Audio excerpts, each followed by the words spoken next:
I think what's happening in the country is tragic. It's a shame, man, because we're too advanced to be dealing with racism still.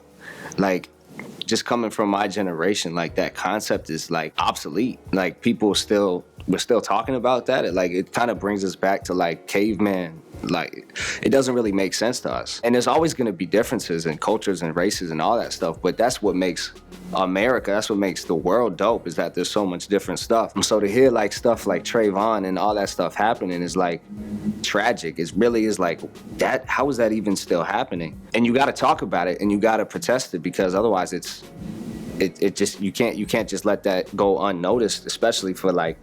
And I'm young, but like I don't want my daughter or my son to have any, like, to not even think about it. Like, kids don't even think about race until you get taught that black people were slaves once. Kids don't even think about it. You know what I mean? Like, first time you see a black person, first time you see a white person, it's like, oh yeah, whatever. It's the same. You still talk, we still talk.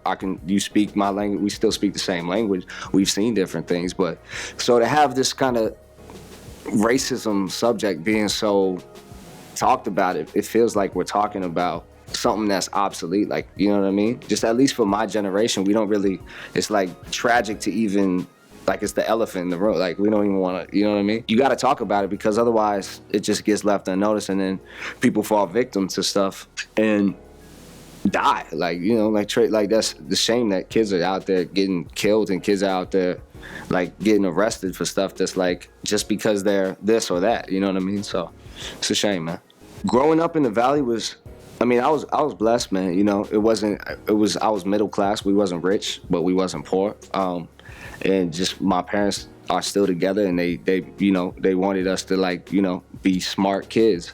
I can't complain about growing up, but being as my dad was black and my mom was white, like the families are like on opposite sides of the spectrum. Like my mom's family is like rocket scientists type. Her father was a pilot. My dad's family is like entertainment industry, you know.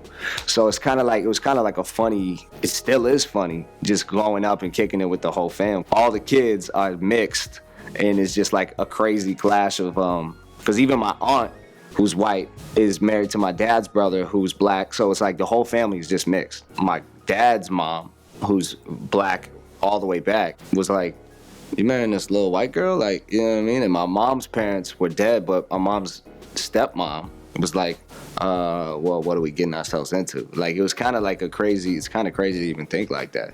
Growing up is kind of like a identity thing. Like, it's like, which side do I pick? But for me, I was blessed to just kind of be like I went to a private school in 6th and 7th grade, and it was like the worst 2 years ever, because I was like the only kid with any race, and like only minority in them. So it was like, I didn't feel like I fit in, because we weren't rich. But then too, it's like, you know, you're not all the way on one side, you're not all the way on the other side, so you kind of like in the middle. As you get older, you kind of learn to accept it and love it. Now I'm just kind of at a place where I'm like, man, I'm just me. You know, I'm just gonna do me, and just however that comes across to people is how it comes across. And all of a sudden we just see smoke pop up from the left. We see everybody screaming. And literally like this kind of overweight girl is just like running around with her hair on fire, just screaming like, ah, fuck, my hair's on fire. Looking at somebody young, so young at the time, you know what I mean? And it was just interesting, like, yo, I took a lot from that session alone, just myself. Like, okay, cool, if he in there beating on tables, if I feel like I want to beatbox, if I want to blow some air in the mic, whatever I want to do, it just kind of gave me, you know what I mean, a different route and a different position to approach record. And I'm just like, I shouldn't have done that. I kept saying, like, I shouldn't have done that. And they're like, what did you think? And I'm like, I don't know.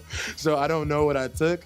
But eventually we get to the hotel. I wind up writing the dopest, like, 3 verses of my life. Like, literally the whole bus is in flames. I didn't even notice, because it's so cold outside. I'm rushing to get on, and it hit me. It took a second, like, wait, let's just let it air out, then I'll get on.